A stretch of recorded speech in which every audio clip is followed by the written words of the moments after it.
ada pesanan dari kekuasaan. Saya membahasakannya memang begitu karena memang intinya saya harus berhenti dari rumah sakit Adam Malik. Dr. Piprim langsung bilang, wah ini zalim banget, ini harus kita sebarluaskan ya. Ada dampak yang muncul dari tindakan yang diintervensi melalui Dirjen Pelayanan Kesehatan. Justru Dirjen Pelayanan Kesehatan menyebabkan tugas-tugas pelayanan kesehatan, terutama untuk dokter anak, tidak terjadi. Inilah kezaliman. Saya selama ini sudah sangat banyak berbuat. Kalau tiba-tiba muncul narasi bahwa saya punya masalah kedisiplinan, saya bingung di mana masalah kedisiplinan yang saya lakukan gitu. Kita menyebutnya ini premanisme kekuasaan. Jadi dia menggunakan tangan kekuasaan untuk melakukan tindakan-tindakan represif. Saya nggak menangis dengan saya diberhentikan. Saya menangis kolegium itu.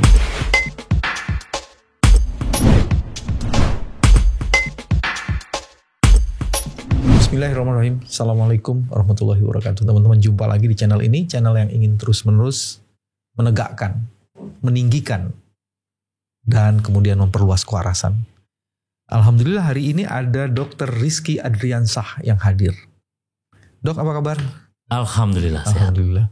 Sebenarnya dinasnya di mana sih? Di Jakarta atau di Medan? Di Medan. Di Medan. Iya. Tapi sumber masalah di Jakarta ya kayaknya. Teman-teman, beberapa pekan yang lalu atau hari yang lalu, Dr. Rizky menjadi narasumber di podcast ini bersama Dr. Bahar.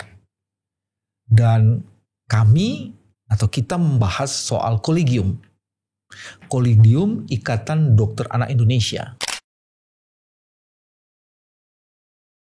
Ketuanya yaitu Dr. Piprim tiba-tiba digeser dan digusur tanpa landasan hukum yang kuat, karena sebenarnya pakai bahasa saya nih, bukan bahasa para dokter, kolegium sedang atau tengah dihancurkan oleh kekuasaan. Dan ini sangat mengerikan. Pada saat itu kami mendiskusikan kenapa Dr. Piprim sampai digeser dan digusur. Dan Dr. Rizky adalah narasumbernya. Selang tidak lama kemudian, Dr. Rizky lah yang kemudian digeser dan digusur. Jadi kita khusus membahas bagaimana kekuasaan begitu zalim di bidang kesehatan, membuat pernyataan-pernyataan yang manipulatif yang menyebabkan gegeran. Ini semuanya harus dikulik dan dikorek. Alhamdulillah Dr. Rizky hari ini ada di sini. Dok, jadi gimana ceritanya?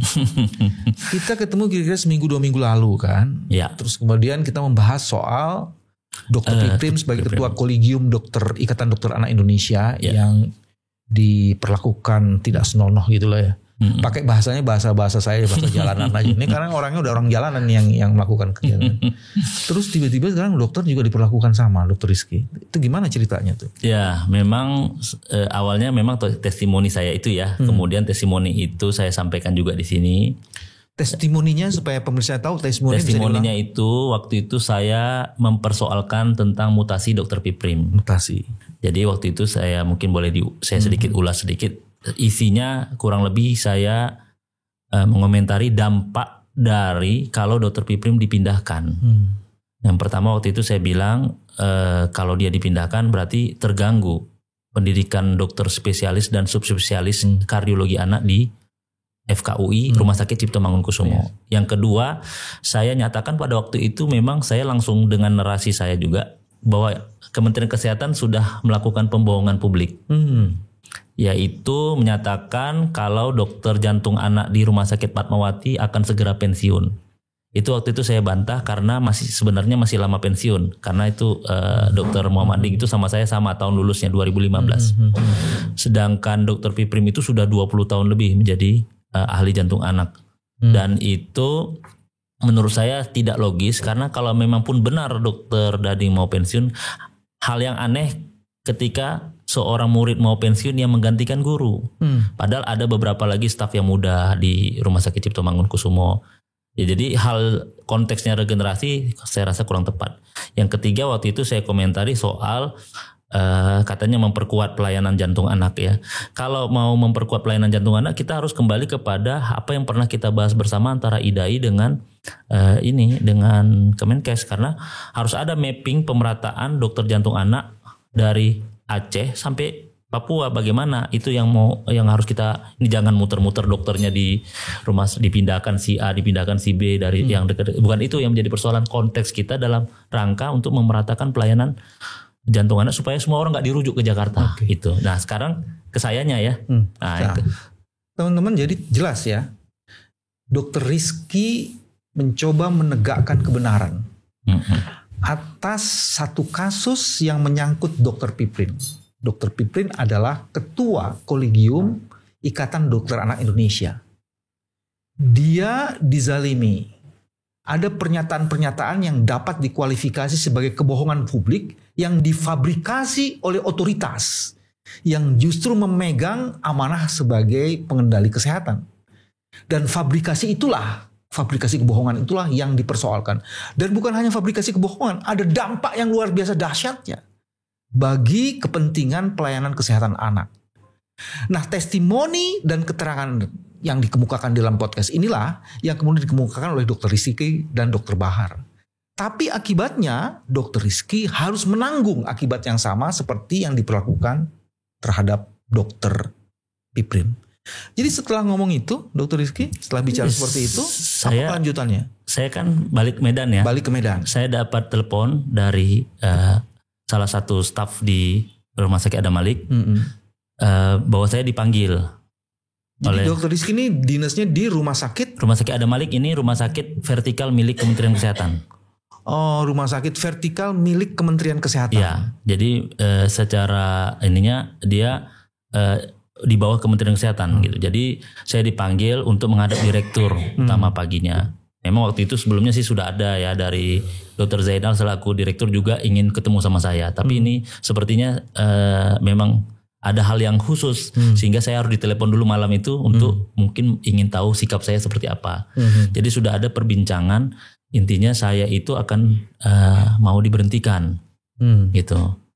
Oke, saya akhirnya memutuskan hadir Rabu pagi itu.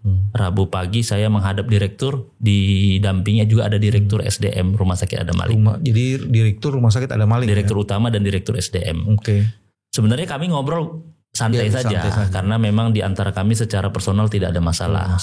Tapi memang saya menangkap pesan yang bisa saya sampaikan di sini pada waktu itu ada pesanan dari kekuasaan. Saya membahasakannya memang begitu karena memang intinya saya harus berhenti dari Rumah Sakit Adam Malik, tidak bekerja lagi di Rumah Sakit Adam Malik. Untuk itu awalnya saya diminta mengundurkan diri, tapi saya tidak bersedia karena saya merasa kalau saya mengundurkan diri artinya saya dalam posisi yang salah. Dan saya kan juga harus menjelaskan banyak hal kepada atasan saya nantinya seandainya saya berhenti. Terutama ada di sana kan ketua departemen, juga kepada dekan Fakultas Kedokteran sebagai tempat saya mengindu ASN saya di Kementerian Pendidikan. Akhirnya hari Rabu itu saya rasa sudah selesai tanggal 30 April ya.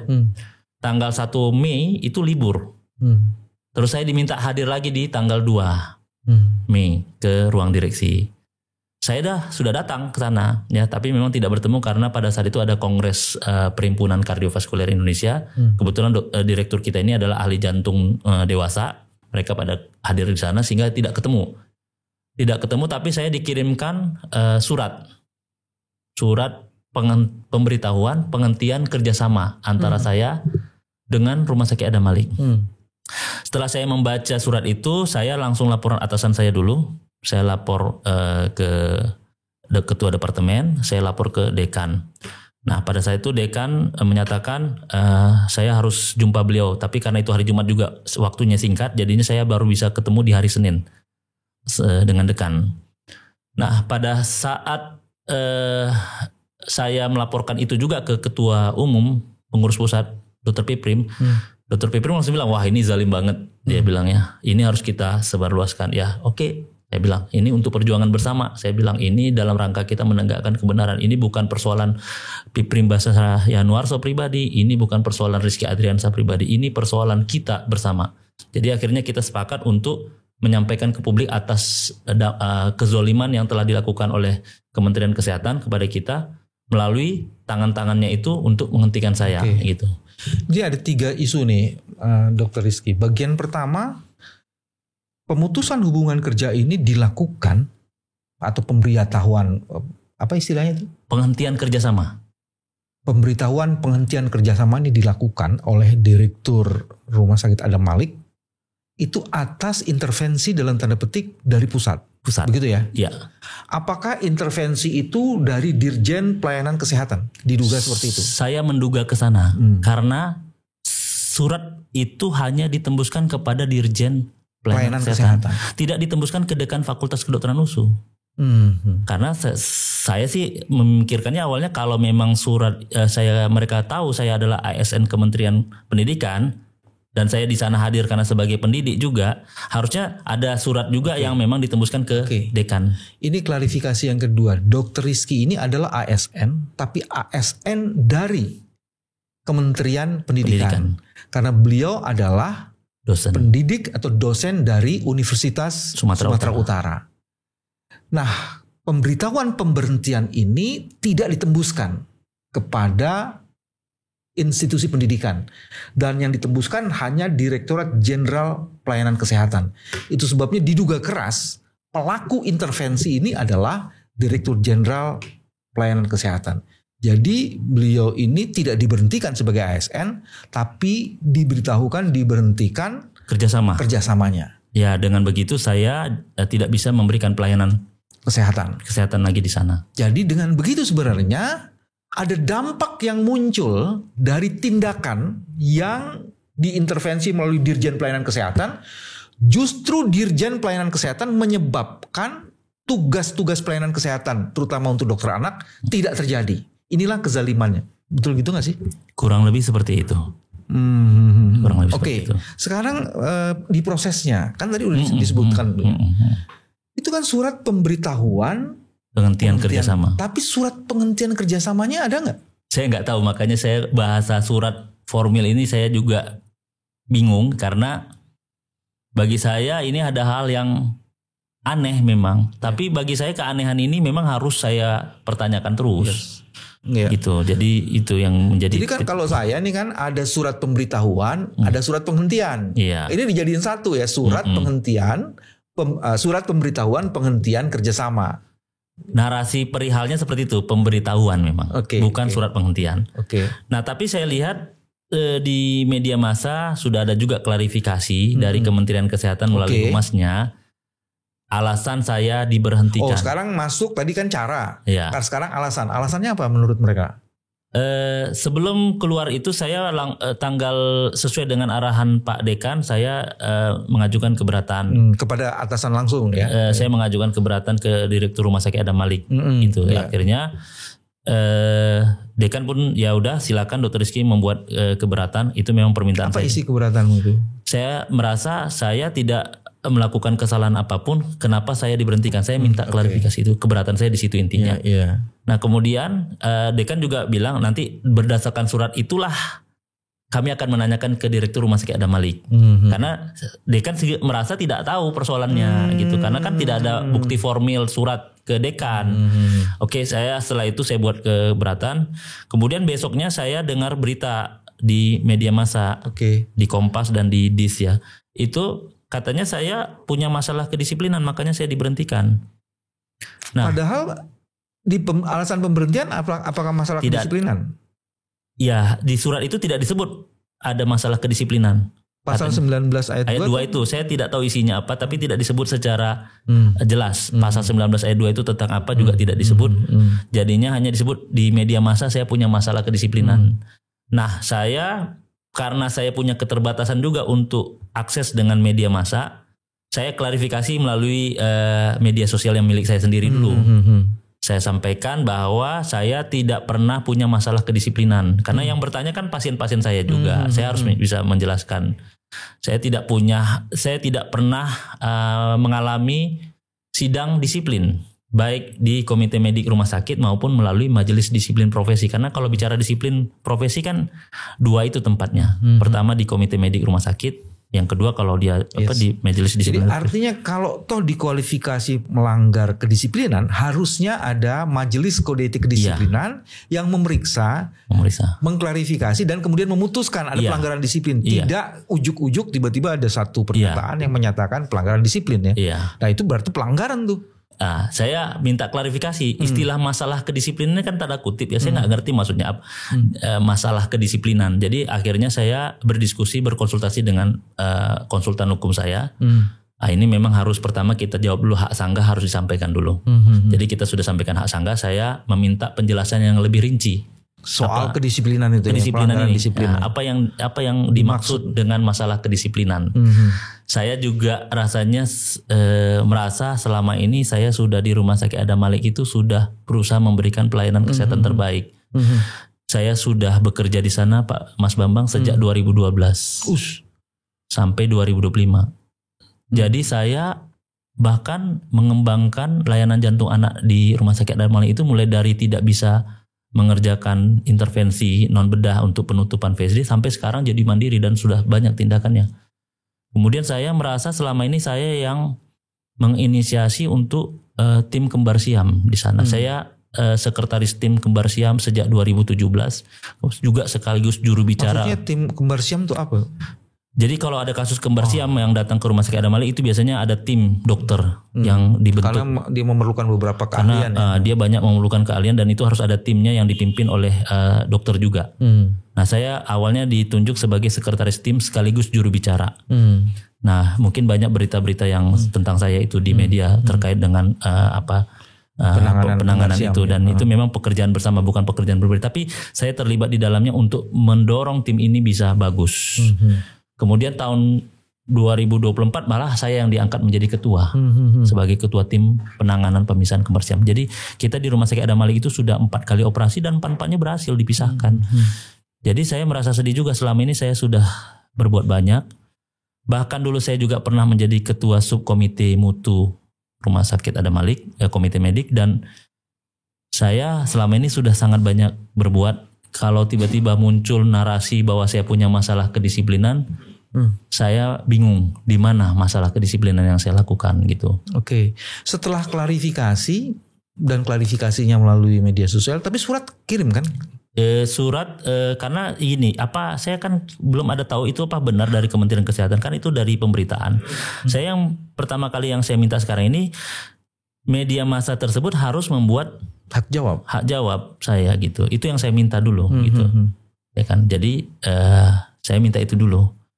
Karena nanti soal selanjutnya saya serahkan kepada konsultan hukum saya. Saya sih nggak bisa terlalu banyak gegabah. Saya tidak mau gegabah juga persoalan ini. Jadi teman-teman, Dr. Piprim itu adalah ketua profesi dari IDAI.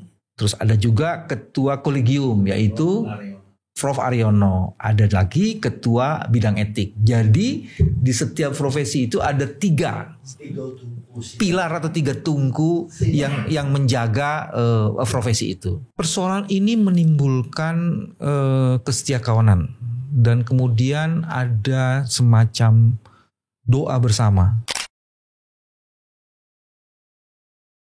Ini doa bersama itu kaitannya dengan ini atau dengan yang lain lagi? Sebenarnya jadi akumulasi ya. Jadi kita kan pertama yang kita persoalkan itu kolegium yang menurut kita itu dianggap kolegiumnya yang paling ini di antara Ikatan Dokter Anak Indonesia dianggap yang paling karena kan kita tetap bertahan kepada amanah kongres kita gitu. Kemudian juga mutasi Dr. Fitri Hartanto dan Dr. Hikari di bulan Desember. Lalu diikuti dengan mutasinya Dr. Piprim dan terakhir dengan penghentian saya. Jadi itu akumulasi sehingga akhirnya kita rapat di internal IDAI, rapat seluruh pengurus cabang beserta pengurus pusat memutuskan kita akan melakukan aksi yang memang kita upayakan adalah jangan sampai mengganggu pelayanan kesehatan juga, pelayanan kesehatan anak. Kita lakukan itu. Pertama, kita melakukan doa bersama dari jam 8 pagi sampai jam 15 sore ya, selama 3 hari berturut-turut. Tanggal berapa aja tuh?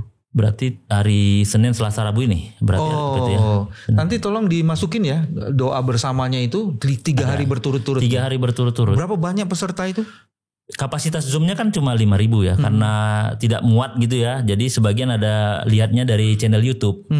Jadi tetap bisa terlaksana. Berapa jumlah dokter anak?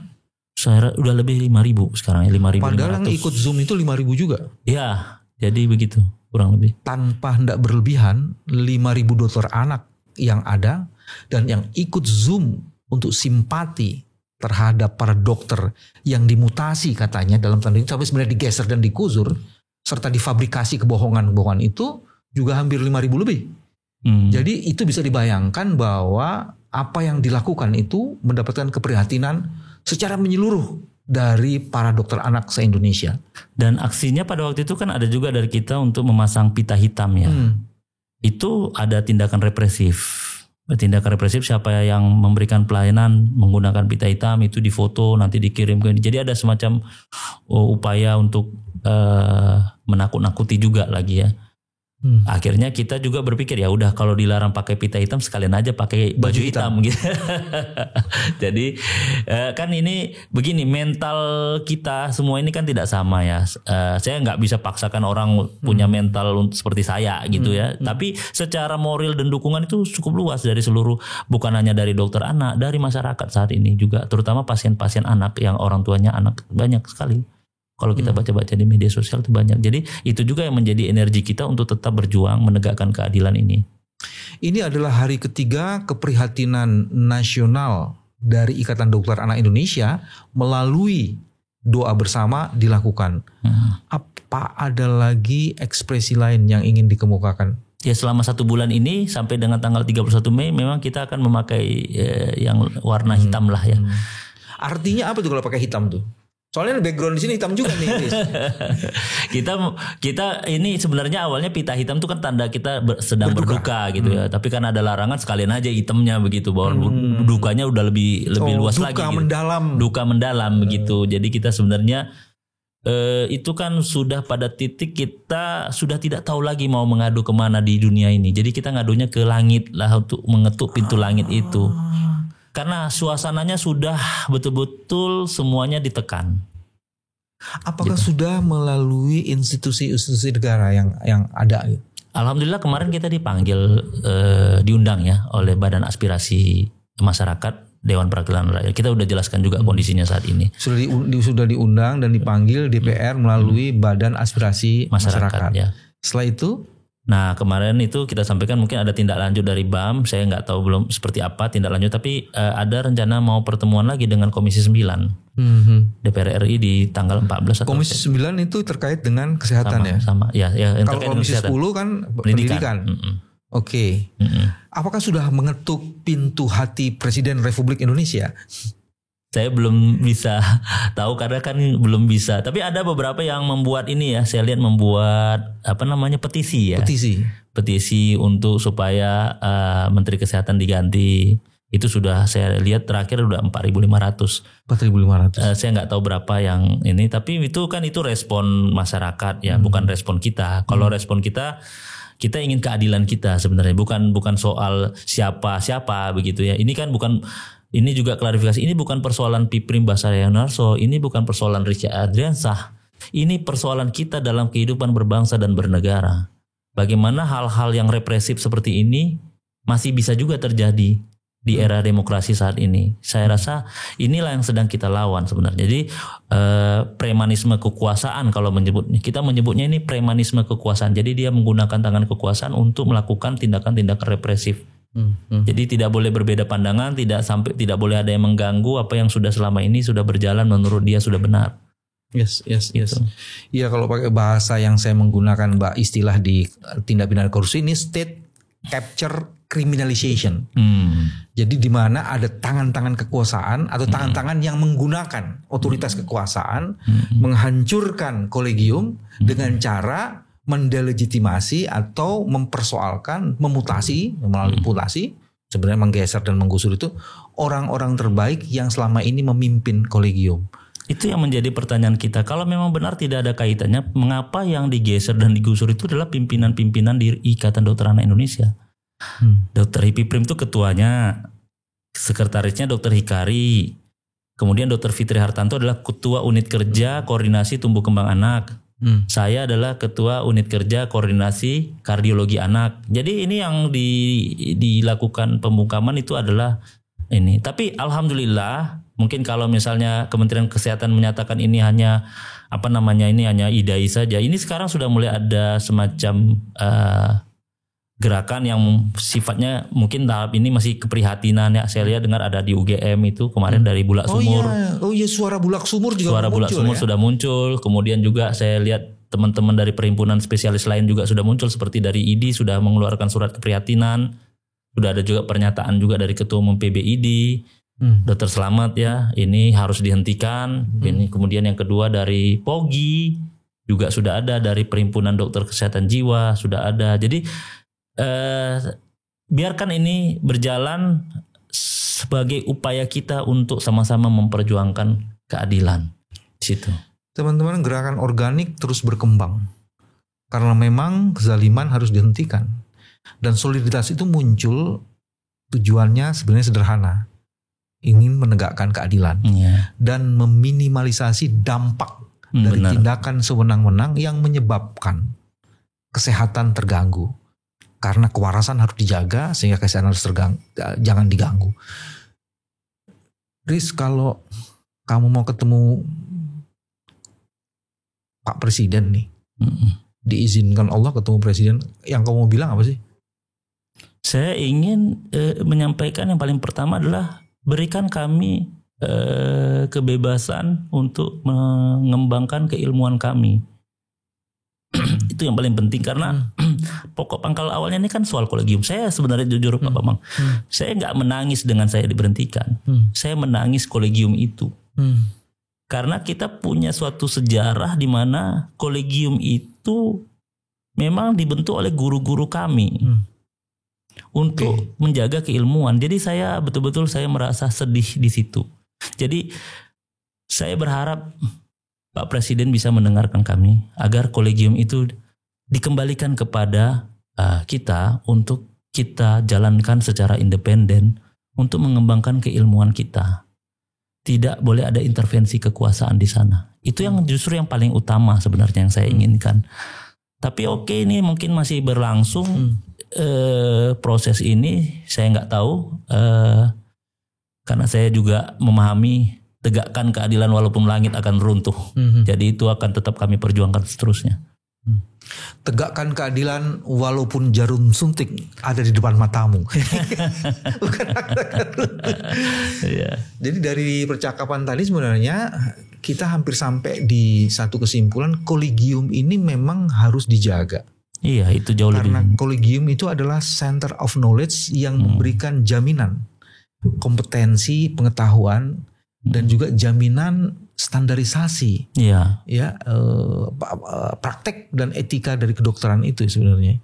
Iya, jadi kita berharap dengan kolegium itu kembali kepada independen sesuai dengan apa yang memang historisnya. Jadi ada upaya bersama yang lebih kita itu dengan pemerintah lebih sinergis nantinya ke depan. Kalau begini kan seolah-olah kita jadi musuh ya. Padahal kita benar-benar ingin menjadi mitra pemerintah. Saya rasa tidak ada program-program ilmu kesehatan anak yang diprogramkan oleh pemerintah kita tidak dukung. Kita selalu dukung kok selama ini. Jadi tapi memang agak menjadi persoalan besar ketika kolegium itu di bawah Kementerian Kesehatan. Itu yang menjadi problemnya. Jadi kita ingin ini semua tidak terganggu. Termasuk pelayanan kita diidai. Dengan adanya pun aksi doa bersama itu, kita selalu berusaha supaya jangan sampai pelayanan kepada masyarakat itu terganggu. Itu karena biar bagaimanapun masyarakat berhak untuk mendapatkan pelayanan kesehatan terbaik. Gitu. Memang pada dasarnya di dunia ini kolegium dibuat oleh orang-orang profesional yang ada dalam profesi itu, yang mempunyai keahlian itu. Sehingga kemudian standar yang tadi disebut kompetensi dan lain-lain bisa dijaga. Nah sekarang diubah ya. Itu diletakkan di bawah Departemen Kesehatan. Dan itu yang mengakibatkan akhirnya terjadilah tumpang tindih. Dia regulator tapi menjadi eksekutor. Terjadilah konflik of interest. Nah kalau ini diterus-teruskan, itulah yang menghancurkan sebenarnya kompetensi yang harusnya dijaga. Hampir semua urusan jadinya kan di bawah Kementerian Kesehatan. Jadi urusan SIP Kementerian Kesehatan, urusan STR Kementerian Kesehatan, urusan untuk kita meningkatkan keilmuan kita melalui adanya namanya Satuan Kredit Profesi di bawah Kementerian Kesehatan. Sehingga itu kewenangan kekuasaan tuh berada di satu tempat, menurut saya juga tidak baik buat kita untuk berkembang, bersinergi gitu. Karena kalau satu tempat tuh kalau nggak suka tinggal oh ini melawan, udah cabut SIP-nya, cabut STR-nya, begitu. Oke. Teman-teman, kami menduga Menteri Kesehatan menggunakan otoritasnya dan melakukan sentralisasi kekuasaan sehingga seluruh kewenangan-kewenangan penting yang seharusnya disebar supaya terjadi check and balance, yang seharusnya disebar sehingga terjadi proses yang bisa mengontrol tindakan-tindakan potensi korupsi, itu tidak dilakukan. Pada akhirnya indikasi kejahatan melalui penyalahgunaan kewenangan yang bersifat abusif potensial terjadi. Kami ingin menjaga kewarasan. Dr. Rizky dan dokter-dokter anak lainnya serta dokter-dokter lainnya ingin menjaga kewarasan dengan menegakkan kolegium sesuai dengan standar yang ada di dunia. Bukan dengan memberikan konsesi terlalu luas pada kekuasaan yang menyebabkan kezaliman terjadi di mana-mana. Selamat datang akal sehat dan kewarasan untuk menegakkan kolegium. Terima kasih. Terima kasih Mas Bambang. Sampai ketemu lagi. Assalamualaikum warahmatullahi wabarakatuh. Waalaikumsalam warahmatullahi wabarakatuh.